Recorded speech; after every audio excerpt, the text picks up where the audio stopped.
Temples అంటే దేవాలయాలకు సంబంధించి ఎక్కడికక్కడ రక్షణ కల్పిస్తున్నారు. సో ప్రతి దేవాలయం ఎందుకంటే వాళ్ళు ఏమీ చేయలేని పిరుగు పందాలని మనకు తెలిసిందే. సామాన్య పౌరులపై విరుచుకుపడుతున్నారు అటు పాకిస్తాన్ నుంచి. సో అదే విధంగా ఎందుకనే బట్టి మనం ఎక్కడికక్కడ అలర్ట్ అంటే ప్రతి ఒక్క పౌరుడు కూడా చాలా అలర్ట్ గా ఉన్నారని దీన్ని బట్టి అర్థమవుతుంది.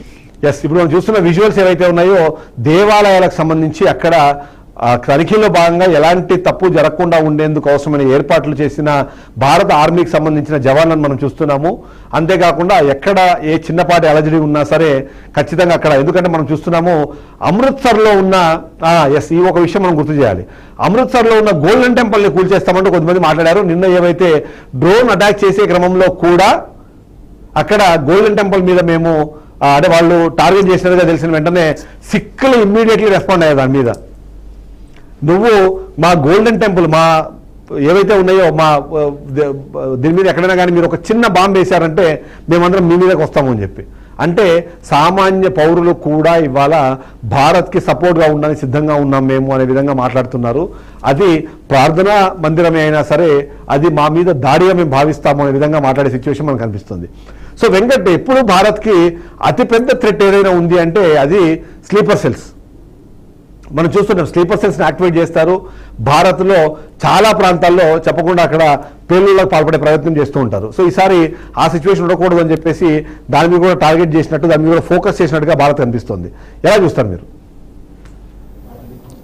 ఖచ్చితంగా మనకి ఈ స్లీపర్ సెల్స్ గురించి మాట్లాడుకోవాలంటే ఒక రెఫరెన్స్గా మనం సినిమాను కూడా తీసుకోవచ్చు. మన తెలుగులో 78 తుపాకీ అనే సినిమా స్లీపర్ సెల్స్ ఏ విధంగా వర్కౌట్ చేస్తాయి, ఏ విధంగా వాళ్ళు అండర్ కరెంట్కి వెళ్ళిపోతారు, వాళ్ళ ప్లాన్ ఆఫ్ యాక్షన్ ఏ విధంగా ఉంటుందని సినిమాలో చాలా చక్కగా చూపించారు.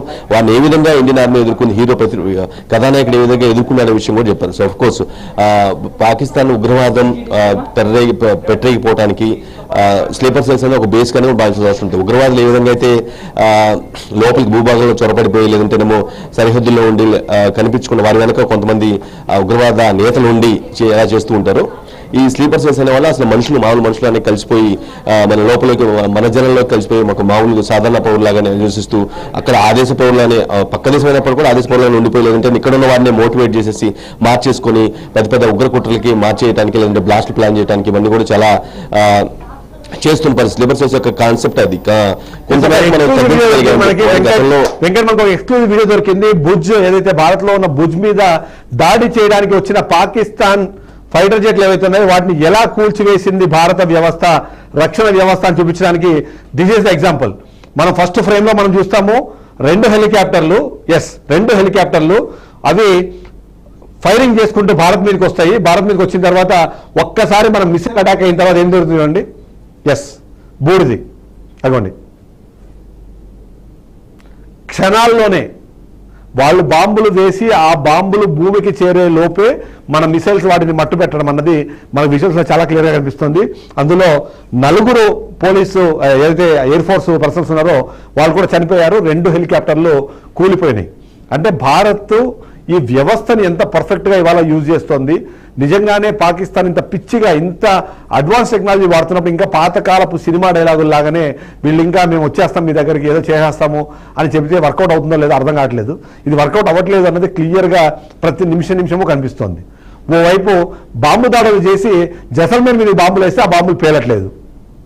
ఎందుకు పేలట్లేదు అంటే వాళ్ళకి సమాచారం లేదు, ఎందుకంటే వాళ్ళకి దానికి సంబంధించిన నాలెడ్జ్ లేదు. అలాంటి పరిస్థితుల్లో ఇప్పుడు భారత్ మీద యుద్ధం చేయడానికో భారత్ మీద యుద్ధం చేస్తున్నామని చెప్పుకోవడానికో వాళ్ళు కనీసం ఆలోచన కూడా చేయని పరిస్థితి అయితే మనకు కనిపిస్తుంది. ఎస్ వెంకట్. రైట్, అంటే వాళ్ళు భారత్ మీద యుద్ధం చేశామని అనుకుంటూ భారత పౌరుల మీద యుద్ధం చేస్తున్నారు. అంటే చేయాల్సింది దేని మీద భారత సైన్యం చెప్పేదానికి ధీటుగా సమాధానం చెప్పగల సత్తా ఉంటే చెప్పాలి.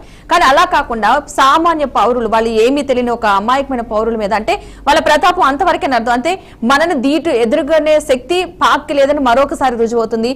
ఒక సామాన్య ప్రజలపైన విరుచుకుపడుతుందంటే పాక్ పరిస్థితి అంటే ఎలాంటి బుద్ధితో ఉంది, ఎలాంటి వక్ర బుద్ధితో ఉంది అన్నది మనకు అర్థమవుతుంది. మనం ధైర్యంగా చెప్తున్నాం, మేము ఉగ్ర స్థావరాలే టార్గెట్ గా చేసుకుని వచ్చామని చెప్పి మనం ధైర్యంగా చెప్పి ముందుకు వెళ్తున్నాం. కానీ పాక్ ఏమీ చేయలేక, అంటే వాళ్ళ పౌరులే పాక్ పౌరులే వాళ్ళు తిడుతున్నారు కాబట్టి ఏమీ చేయలేని పరిస్థితిలో భారతీయ పౌరుల మీదకి విరుచుకుపడుతుంది. అంటే ఏమీ చేయలేను అని చెప్పకని చెప్తున్నా. ఎవరైనా సరే యుద్ధం చేయాల్సి వస్తే సహోద్యోగులు అంటే మనతో పాటు యుద్ధం చేయగల వ్యక్తితో యుద్ధం చేయాలి, కానీ ఏమీ లేని ఆయుధాలు లేని వ్యక్తితో యుద్ధం చేస్తున్నారంటేనే అర్థమవుతుంది పాక్ ఎలాంటి పరిస్థితిలో కొనసాగుతుందండి. రైట్ వెంకట్ చెప్పండి. రైట్.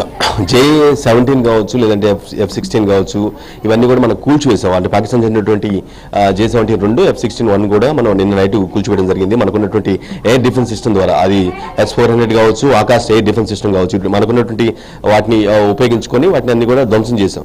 సో పాకిస్తాన్ పంపించేటువంటి మోటార్స్ కావచ్చు, ఇవంటి డ్రోన్స్ కావచ్చు, మిసైల్స్ కావచ్చు, వీటన్నిటి కూడా ఎప్పటికప్పుడు మనం బ్లాస్ట్ చేస్తున్నాం. మనకున్నటువంటి వ్యవస్థ ద్వారా మనం క్లీన్గా వాటిని డెమోలిష్ చేస్తూ ఉన్నాం. ఇప్పుడు కొంచెం మనం స్క్రీన్ మీద చూసాం ఏ విధంగా ఆ హెలికాప్టర్ ద్వారా బాంబులు వేసే ప్రయత్నం చేశారో, వాటిని ఏ విధంగా మనం కూల్ చేసాం అనేది. సో దాన్ని బట్టి అర్థం చేసుకోవచ్చు మనం ఎంత ఫార్వర్డ్గా సోఫిస్టికేటెడ్ టెక్నాలజీతో మూవ్ అవుతూ ఉన్నాము అనేది క్లియర్ కట్గా అర్థమవుతుంది.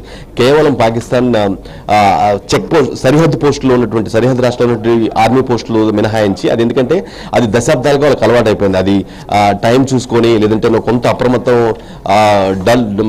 భారత బలగాలు, సైన్యాలు ఏదన్నా కొంచెం అంటే న్యాచురల్ గా కూడా ఒక అడ్వాంటేజ్ ఉంటుంది. ఎందుకంటే అక్కడ మనం చూసాం కార్గిల్ కానీ మిగిలిన ప్రాంతాల్లో, అంటే పాకిస్తాన్ వైపు ఎక్కువ ఆ కొండ ప్రాంతం ఉంటుంది. వాళ్ళు కొండ పై నుంచి లేదా గుట్టల పై నుంచి వాళ్ళు కాల్పులు జరుపుతారు. మనం కింద నుంచి పైకి వెళ్ళాలి. వెళ్ళే క్రమంలో కూడా మనకు తెలిసి ఇవంతా అంటే చాలా భారీగా ఉన్న ఆ వ్యవస్థను వాళ్ళు మోయాల్సి ఉంటుంది. లేకపోతే వాళ్ళు వేసుకునే జాకెట్ దగ్గర నుంచి స్టార్ట్ చేస్తే చాలా వెయిట్ ఉంటుంది. కాబట్టి నార్మల్గా అక్కడ పైకి వెళ్ళడమే కష్టం. అందులోనూ ఇలాంటి మొత్తం ఈ ఆయుధ సంపత్తి మొత్తం ఆయన పట్టుకొని వెళ్ళడం అన్నది కష్టం అవుతుంది. కాబట్టి అది ఎంతో కొంత అడ్వాంటేజ్ ఉంటుంది. కానీ ఇప్పుడు వచ్చిన డ్రోన్స్ వ్యవస్థ ఏదైతే ఉందో, డ్రోన్స్ చాలా క్లియర్గా మనం ఇంతకుముందు ఒక వీడియోలో చూపించాము. ఒక్కసారి టార్గెట్ని ఫైనలైజ్ చేస్తే ఆ టార్గెట్ దగ్గరికి వెళ్లకుండానే మనం ఎక్కడి నుంచో కాల్చి వాళ్ళని చంపేసేంత అవకాశం ఇవాళ భారత్ దగ్గర ఉంది. కాబట్టి ఇప్పుడు మేబీ అది కొద్దిగా అడ్వాంటేజ్గా ఉన్న పాకిస్తాను అది ఆ అడ్వాంటేజ్ అనేది పోతుందేమో అని అనుకోవాలి. ఏమంటారు? షూర్, ఎగ్జాక్ట్లీ, అది రైట్, అబ్సల్యూట్లీ కరెక్ట్ గా భావించాల్సిన అవసరం ఉంటుంది. వాళ్ళు ఉపయోగించే టెక్నాలజీ ఏంటి అనేది, వాళ్ళు ప్రయోగిస్తున్నటువంటి ఆ మిసైల్స్, డ్రోన్స్ ద్వారా అర్థమవుతుంది. వాటికి మనం ఏ విధంగా రిటాలియేషన్ ఇచ్చే విధంగా కూల్చేస్తున్నాం అనేది మనం ఉపయోగిస్తున్నటువంటి టెక్నాలజీ బేస్ని అర్థం చేసుకోవచ్చు. ఆ విధంగా కంప్లీట్గా స్పష్టంగా కనిపిస్తుంది. కాబట్టి ఏంటంటే మన కొలీగ్ పద్మ చెప్పినట్టుగా సైన్యాన్ని ఎదుర్కొనే పరిస్థితి మనకు లేదు. కాబట్టి కేవలం అక్కడ ఉన్నటువంటి భారతదేశ ప్రజలు చాలా పెద్ద సంఖ్యలో ఉంటారు. ఒకటి ఏదైనా మిస్ఫైర్ అయ్యి వాళ్ళ మీద పడ్డా కూడా ఎక్కువ పెద్ద మొత్తంలో చనిపోతారనే ఒక కాన్సెప్ట్ బేస్ మీద ఎలాగో సైన్యాన్ని మనం ఎదుర్కొనే పరిస్థితి లేదు, అడ్డంగా దొరికిపోతాము. సరెండర్ అయిపోయి ఖచ్చితంగా మనకి 65 ఏం జరిగింది, 71 ఏం జరిగింది, 99 ఏం జరిగిందో, మళ్ళీ 2025లో కూడా అదే జరుగుతుందని ఒక నిర్ణయానికి ఆల్రెడీ వచ్చేసారు. కాబట్టి హ్యూమన్ లాస్ చేయడం కోసం మన దేశంలో ఉన్నటువంటి సరిహద్దు రాష్ట్రంలో ఉన్నటువంటి కొన్ని నగరాలని టార్గెట్ చేసుకుని చేస్తున్నారు. అది జైసల్మీర్ కావచ్చు, బఠిండా కావచ్చు, లూధియానా కావచ్చు, కచ్, గుజరాత్లో ఉన్నటువంటి కచ్ కావచ్చు, జమ్మూ కావచ్చు, జమ్మూ నగరం కావచ్చు. ఈ విధంగా కొన్ని బేస్డ్ అంటే మానవ సమూహాన్ని టార్గెట్ చేసుకుంటూ మన రాత్రి చూసాం ఎంత ఏ స్థాయిలో ఫైర్ చేశారు. జైసల్మీర్ నగరాన్ని 7 లక్షలు ఉన్నటువంటి జైసల్మీర్ నగరంపై ఆ విధంగా వాళ్ళు మిసైల్స్ పంపించి డ్రోన్స్ ద్వారా కానీ, అంటే మిసైల్స్ ద్వారా కానీ అంటే చంపేసే ప్రయత్నం చేసి, ఒక అటాక్ చేసే ప్రయత్నం చేశారు. కానీ వాటిని మనకున్నటువంటి వ్యవస్థ ద్వారా S-400 కావచ్చు, ఆకాశ్ ఎయిర్ సిస్టమ్ కావచ్చు, వీటి ద్వారా చాలా క్లియర్ కట్గా డెమోలిష్ చేసాం. చాలా పవర్ఫుల్గా వాటన్నిటిని కూడా కుప్పకూల్చాం. సో అంత ఎఫెక్టివ్గా మనం పనిచేసుకోగలిగాం. సో ఇటు చూసినా సరే ఆర్మీ పరంగా మనం ఎదుర్కోలేము, సైనిక పరంగా కావచ్చు, యుద్ధ పరంగా కావచ్చు, భారత్ని ఎదుర్కోలేము అనే ఒక ఒపీనియన్ అయితే ఖచ్చితంగా ఉంది. అందుకే ఆ పాక్ ఆర్మీ చీఫ్ కనిపించడు, ఆ పాక్ ప్రధాని కనిపించడు, ఆ పాక్ నడిపిస్తున్నటువంటి పాలకులు కూడా కనిపించడు. ఈ సమయంలో యుద్ధ సమయంలో కనిపించడం గాయబవుతూ ఉంటారు. సో ఆ పరిణామాల్లో ఇట్ సెల్ఫ్ చెప్తున్నాయి ఏంటంటే వాళ్ళ వల్ల కాదు, భారత్ని ఎదుర్కోవడం వల్ల కాదు అనేది చాలా స్పష్టంగా అర్థమవుతుంది. అందుకే జనాన్ని టార్గెట్ చేస్తూ, భారతీయులను టార్గెట్ చేస్తూ ఫైరింగ్ చేయటం, లేదంటే మిసైల్స్ పంపించడం, లేదంటే ఇంకేదన్నా డ్రోన్స్ ద్వారా పంపించేదైనా చేయాలని ప్రయత్నిస్తూ ఉంటుంది. దానికి మాత్రం మన త్రివిధ దళాలు చాలా సమర్థవంతంగా తిప్పికొడుతున్న పరిస్థితి కూడా కనిపిస్తూ ఉంది. ఎస్, మరొక బ్రేకింగ్ మనకు అంతుంది. ఐపీఎల్ రద్దయ్యే అవకాశం ఉంది అంటూ కనిపిస్తుంది. ఎందుకంటే ఇప్పుడు నిన్న కూడా మనం చూసాము, ధర్మశాలలో మ్యాచ్ ఉంటే ప్లేయర్స్ భద్రత దృష్ట్యా దాన్ని క్యాన్సిల్ చేసే సిచ్యువేషన్ నేపథ్యంలో భారత్